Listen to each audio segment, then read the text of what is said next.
mix it up, Philip, you fat mother.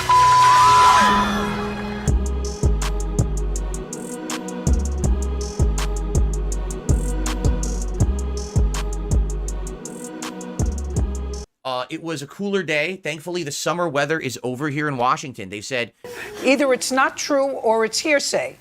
That's it. It's fall now, basically. I don't want to hear basically. Basically is a filler word. Even though the autumn actually doesn't technically start for about another week and a half, roughly.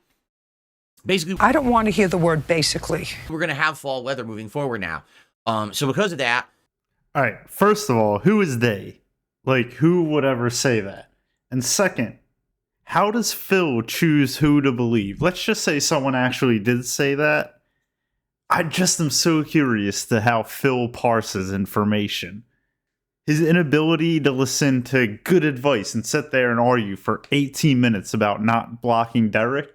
But if someone says definitively, oh, the weather's changed, you know, oh, that's fact, that's word. And not only that, I'll repeat it. Second, can we also please get Phil on Judge Judy? That would be so funny. I just feel like she would hold him accountable like no other. Like Craig, Adam, the Kiwi Farms interview, just none of that's gonna compare to what Judge Judy would have to say to this dude. Alright, enough of this fantasy world where Phil's on Judge Judy. I need to get back to the real world, somewhere Phil's never been. So of course, Phil said, they said, summer is over, so let's fast forward a few days and see if Phil was telling the truth. Here I am, right? I'm trying to stream today, and as I'm streaming, it's getting progressively hotter and hotter and hotter. And I'm like, dude, how am I going to do this? And I toughed it through, but man, it wasn't a good day. Let's put it that way. Like, I know that people probably saw me raging all day, and I didn't have a good time today. I was upset most of the day because I was so hot. I didn't feel good. By the end of the first stream, I legit felt sick. Like, people were trying to talk to me, and I was like, guys, I can't talk. I can't even have a conversation right now. I don't feel good. I'm so hot. Like, people were like, well, how do you think of Terry Bogard? I was like, I can't even formulate an intelligent thought to tell you what I think about Terry Bogard right now. I feel so bad. And I had to get the fuck out of here. When the first stream ended, I had to run out of here. I mean, I'm not even kidding. I don't know how bad you have to get the heat stroke, but it was bad. Like, I was so feeling awful. And then when I walked into the hallway, it felt like I was walking into ice. Like I was walking into the North Pole because it was so nice out there compared to in this office. It was so ridiculous. So, you know, it's just stupid because, like, how long am I going to keep the air conditioner in the window of this office? It's insane. How long am I supposed to fucking keep it? It's the end of September. It's about to be October, and I need to have air conditioning in the Pacific Northwest. I just don't know what to do. All these years, people have said, get the blackout curtains. I literally bought 2 kinds of blackout curtains, and they don't work. Anyway. But Phil, I thought that you said that they said that summer was over. Alright, that's enough from me and Judge Judy about Phil's lying. Let's go back to Phil's inability to parse good information. You listen to bad advice about the blackout curtains, it doesn't work, so what do you do again? You listen to more bad advice about blackout curtains, and guess what? It doesn't work again. And Phil, just like the Derek situation, you're going to refuse to listen to your detractors when they're clearly right. I'm going to show you right now how to solve your problem, and guess what? You're not going to do it.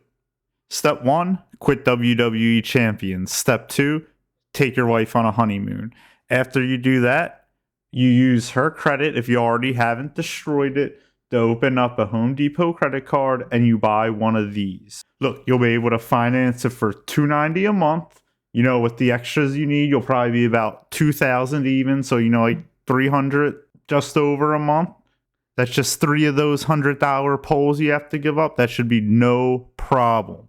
This thing's going to be whisper quiet, and the best part is you can install it yourself. And I bet if you reached out to Brian, you apologize for calling his friend a pattern player, you apologize for not listening to him about Derek sooner, and you apologize about lying to your audience, which includes him, I bet you he would forgive you and come over and help you install this like a good friend. But it's pretty clear you don't know how friendships work, Phil. Come on, man. This stuff ain't that hard. It's wild, though, because if on some off chance he does see this, he's just going to make a list of excuses, Phil. There is no real excuse. You can't install one of these. I installed one of these. Me and my friend and my brother, we did it in one day. But I'm wasting my breath. We know he's not going to listen. This is all for naught. I just really wanted to get this video out there. Breaking into content creation was a lot harder than I thought. All the technical stuff was actually surprisingly easy for as difficult as Phil makes it looks. But just getting behind the microphone and talking, then listening to your voice over and over again, that's the hard part. So I just want to give a big props to all the detractors that have been doing this and all the detractors that are going to come after. I feel obligated to do the boilerplate. Like, comment, subscribe. I'd really appreciate that as a new channel. And as I get more comfortable behind the mic, I hope to have some more content for y'all. Deuces.